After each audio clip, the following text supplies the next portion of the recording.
gaseous exchange between lungs and blood capillaries. Let us know this gaseous exchange between lungs and blood capillaries. Before going to that one, let us revise the path of the air which is going inside. From outside, the air will be entering into the nostrils. From nostrils, the air enters into the nasal cavity. From the nasal cavity, the air enters into the pharynx. From pharynx, the air enters into the larynx. From here, the air enters into the trachea, and from trachea the air enters into the bronchi. From the bronchi it enters into the bronchioles. From bronchioles it enters into the alveoli. Air enters into the alveoli. And see here, this is the bronchi part. From this bronchi part it is entering into the alveoli. Alveoli is a air sac. Air sac, and it is a single cell thickness. It is a single cell thickness. Alveoli is single cell thickness. In the same way, the blood capillary which you are seeing here, this is also a single cell thickness. This is also single cell thickness. In this blood capillary, the blood will be floating, and they will be having some cells called red blood cells. They will be having red blood cells. As the blood is coming from the different parts of the body, here the carbon dioxide concentration in this blood capillary will be more. Carbon dioxide concentration will be more. Carbon dioxide concentration is more. As the air is coming from the outside and entering into the alveoli, here in this air the oxygen quantity is more. As the oxygen quantity is more, by the process of diffusion, the oxygen will enter into these blood capillaries. At the same time, the carbon dioxide quantity which is more in this blood capillary will be diffusing into the alveoli.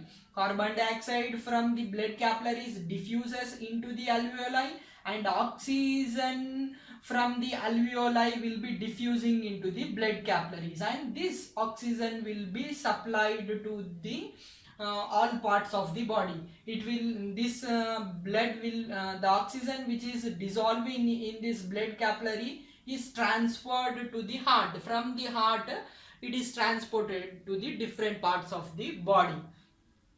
During inhalation of the air, many gases will be entering, and their percentage is different in inhalation and their percentage is different in exhalation. Let us know about the inhalation percentage and exhalation percentage of different gases. For example, oxygen.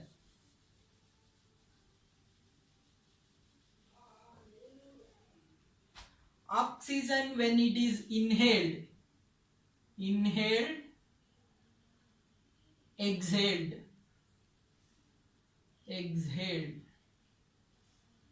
inhaled air, exhaled air. In inhaled air,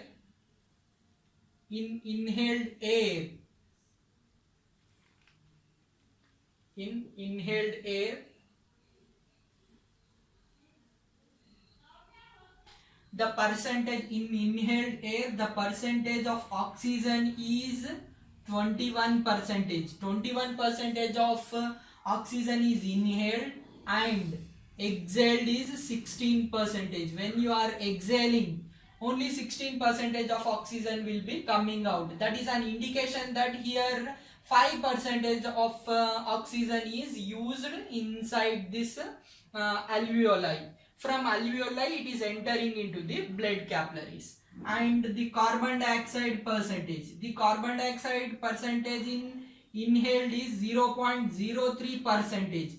0.03% of carbon dioxide is going inside, and 4.4% of carbon dioxide is coming out. The carbon dioxide which is present in the blood will be diffused out from the blood capillaries into the alveoli. From alveoli it is coming into bronchi. From bronchi it is coming into trachea. From trachea it is coming into the larynx. From larynx it comes to pharynx, and from pharynx it reaches the nasal cavity. From nasal cavity it reaches the nostrils. From nostrils it reaches outside.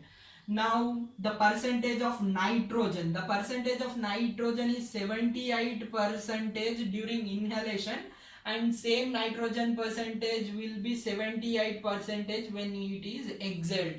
Means nitrogen is not absorbed in the blood, only the oxygen will be absorbed in the blood, and the carbon dioxide which is produced inside the body is coming out from the blood vessels and entering into the alveoli. From alveoli it will be disposed of, it will be coming out through the nose. This is about the gaseous exchange which is happening in the lungs and the blood capillaries.